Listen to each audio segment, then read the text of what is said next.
First Amendment is the freedom of religion, speech, press, assembly, and petition. It says that Congress can't make a law restricting those 5 basic rights. The freedom of religion means that the government is not allowed to set an official religion or church.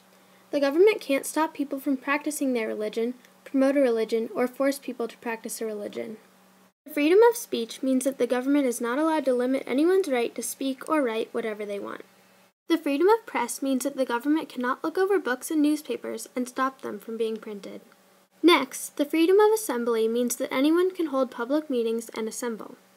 Lastly, the freedom of petition means that the people can speak out against injustices without being punished, and then they have the power to change those injustices. A real-life example of the First Amendment happened in 2004 in West Virginia.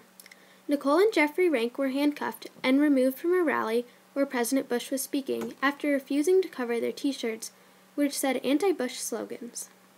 In the end, they were released without charge because they were only expressing themselves and using their freedom of speech. The Second Amendment is the right to bear arms. This means that each state has the right to have an armed force for their protection. Today, this is called the National Guard. The Second Amendment also gives citizens the right to keep and bear their own private firearms. A real-life example of the Second Amendment is the United States versus Jack Miller case. In 1939, police arrested a bank robber named Jack Miller and his partner, Frank Layton, for carrying an unregistered gun across state lines, which was forbidden by the National Firearms Act.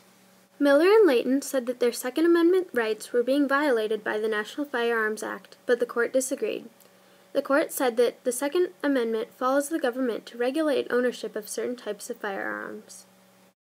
The Third Amendment is about quartering soldiers. It says that when the U.S. is not at war, citizens won't have to let soldiers stay in their house if they don't want to. This amendment was created because before the Revolution, the British forced soldiers to stay in the colonists' houses without their permission. The colonists were very angry about this because they wanted privacy in their homes, and they had to pay for food to feed the soldiers. A real-life example of the Third Amendment is the Engblom versus Carey case. Engblom was a guard at the New York State Prison, and her house was owned by the prison. When Engblom and some other guards went on strike, National Guardsmen came to guard the prison. The state evicted the strikers from their prison-owned homes so that the National Guardsmen could stay in them.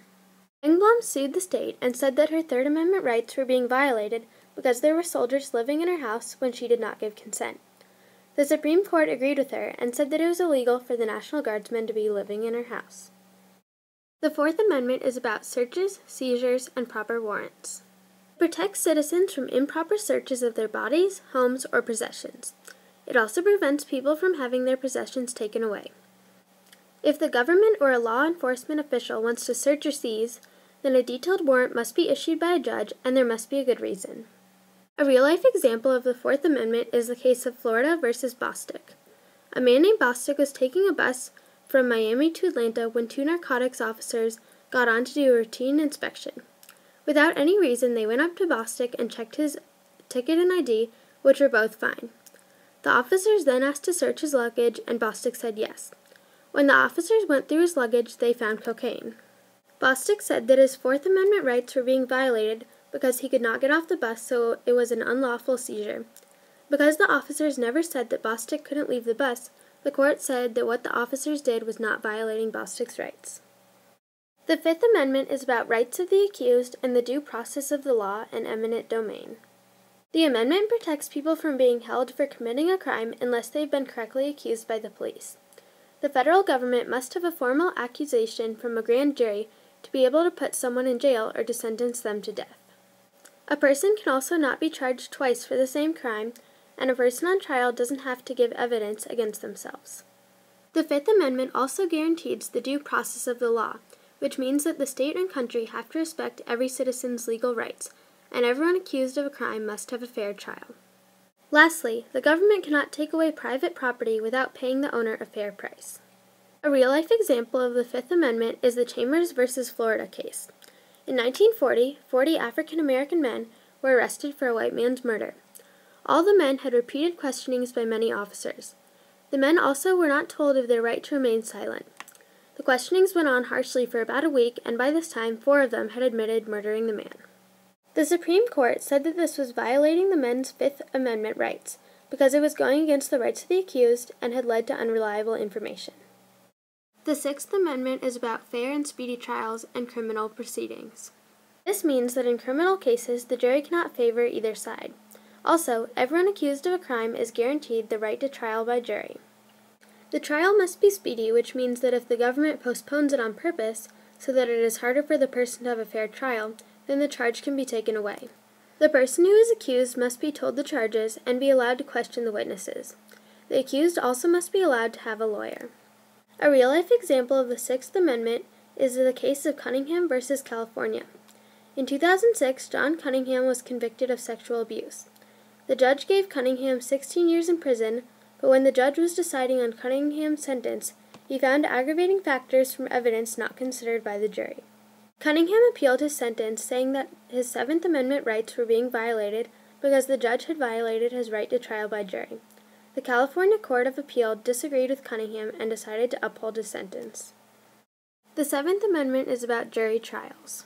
This amendment guarantees the right to a jury trial in all civil cases in the federal courts and lawsuits where the amount of money at stake is more than $20. An appeals court, or a court that hears appeals from a lower court, can set aside a verdict if the trial is unfair.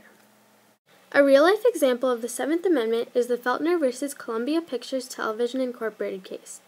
In 1991, Columbia Pictures ended agreements licensing television series to a TV station owned by C. Feltner.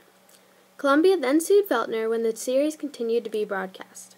The district court denied Feltner's request for a jury trial and gave Columbia statutory damages after a trial. This was because the Seventh Amendment does not provide a jury trial on statutory damages. The Eighth Amendment is about bails, fines, and cruel punishments.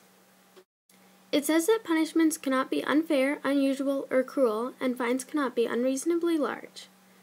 The amendment also protects people from having to pay an unreasonably large amount of bail money in order to be released from prison before they go to trial.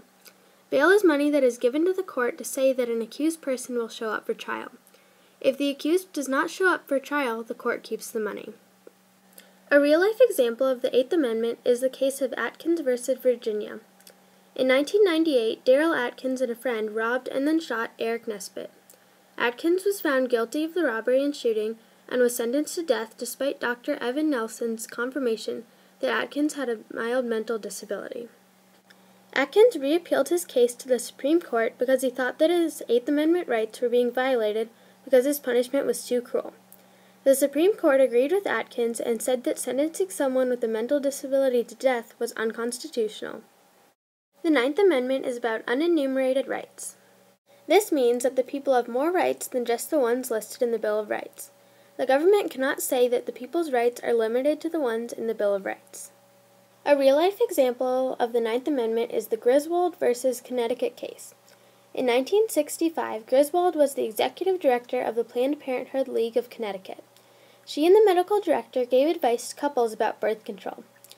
Griswold and the medical director were found to be guilty against the Connecticut law that said that it was illegal to counsel married couples about birth control.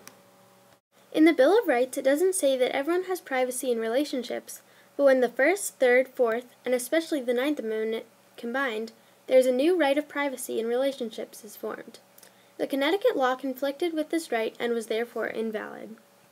The Tenth Amendment is about reserved powers to the states. This amendment says that powers that the federal government doesn't have belong to the states or the people. The states' powers are not listed in the Constitution. A real-life example of the 10th Amendment is the case of New York versus the United States. In 1985, the Low-Level Radioactive Waste Management Act amendments were put into place saying that states had to dispose of their radioactive waste within their own borders. 2 counties in New York were frustrated because their residents didn't want to deposit the waste in the designated spots. New York then filed a suit against the federal government questioning Congress's authority to regulate state waste management. The Supreme Court decided to keep 2 of the 3 provisions in the Act. The last provision, which had to do with the state's legal rights relating to the waste, violated the 10th Amendment.